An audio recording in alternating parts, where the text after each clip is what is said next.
Hi everyone, comic book reviewer here. This time reviewing on issue 1 of Absolute Batman.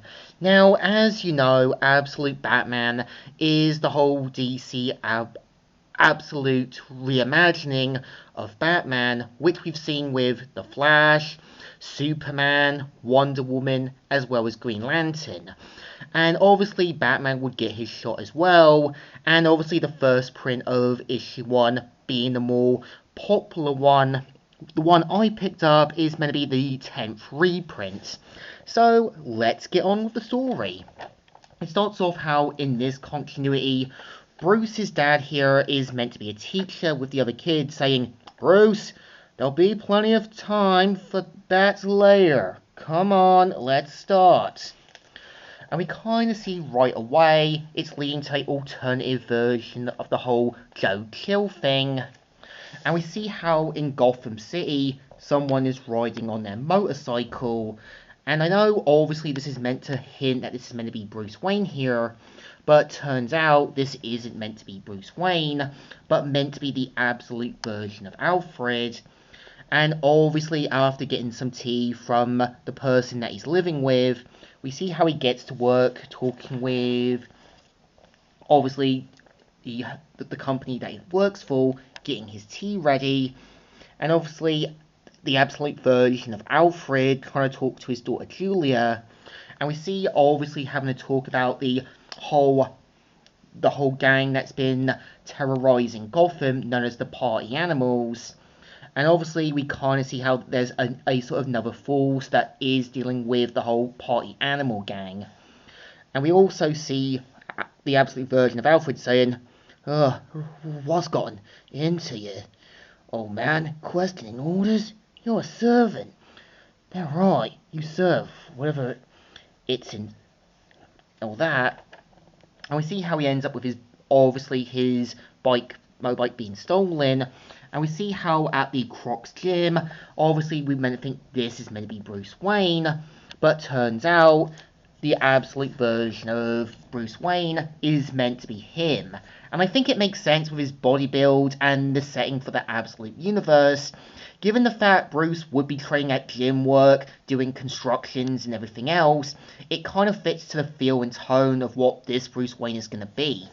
And absolutely right away, he ends up smashing the whole boxing bag, and he goes full on rage mode, and he even remembers how his father helps him understand what the lines are. And of course, we kind of see right away he ends up destroying the boxing bag, and we see this version of Waylon Jones, being one of his closest friends, saying, "Let's make it 90 for the bag, 30 for the sand." "What? The sand comes in the bag? For the cleanup. The sand, my friend. My time is costly these days." You really going through with it? And we see how he's obviously going to do a new business selling exotic pets. And turns out, obviously, Waylon Jones, much like Edward Nygma, Harvey Dent, as well as the Riddler and so forth, are all meant to be childhood friends. And we see how, obviously, the sort of leader of the whole Party Animal gang is meeting up with the other two crime lords, and him saying, "Yes, I do." And we see how, obviously, Falcone and that are talking with the absolute version of Roman Sionis, saying, "Maloney, Falcone, what do you say? Shall we? The night is young." "It's 3 in the morning, but that damn kid to bed, and turn the music off, and listen up." "Dr. Benjamin, off please." "Okay, I'm listening." And we see how they're talking about everything that's been going on, and obviously right away, Roman Sionis saying, "Good idea, sweetheart. Friend, I'm afraid you have me all wrong. History is what I'm all about. That's what we're celebrating here. Its end." And even obviously talking about all of the important figures that have been killed off, and even saying, "There's George Washington there. Plastic from Virginia. own curries. And that, my friend, that there, Mr. Maloney, is your brother. And we see right away he adds the other two to his collection. And we see how Bruce gets to work as Batman. And we see how right away Gordon is trying to calm everyone down.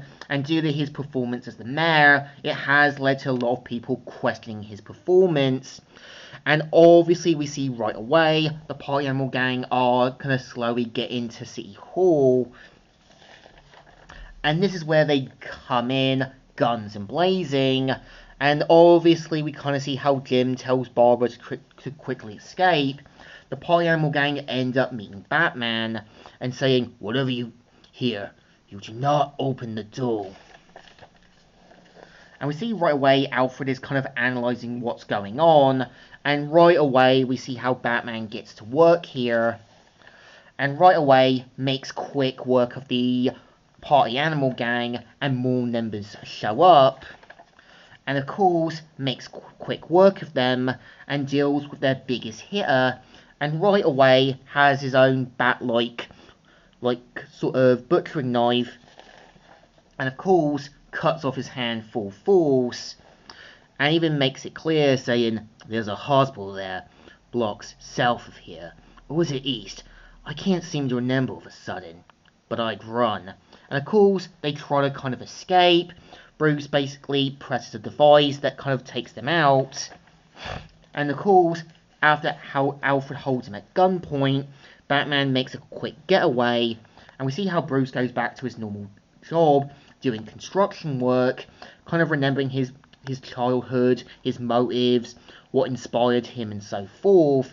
And I like how in this continuity, instead of obviously Thomas and Martha Wayne being shot, it's obviously supposed to be Thomas Wayne here.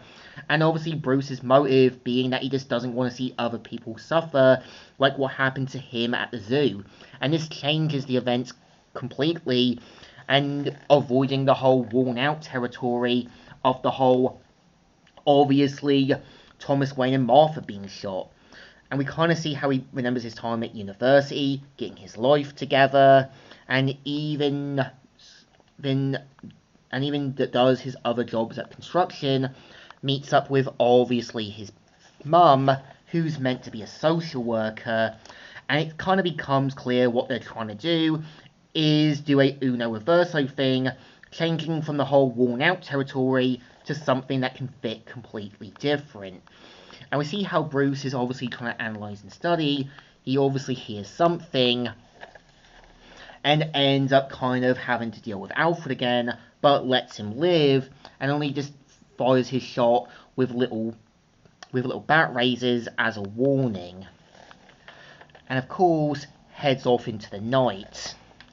And right away we are introduced where a helicopter is slowly running down, and we're introduced to the absolute version of Joker that will be coming sometime later.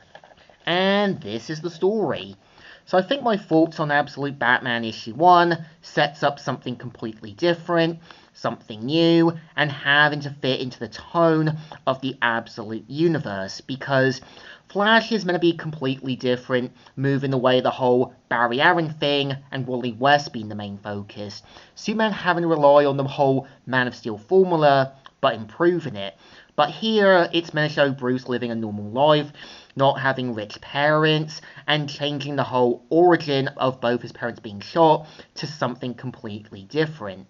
So I think this comic definitely deserves a thumbs up. Definitely good, definitely readable, and something that I think can give Batman fans something new to enjoy, instead of the same stuff we've seen before with other Batman origins. So, Comic Reviewer here, signing out.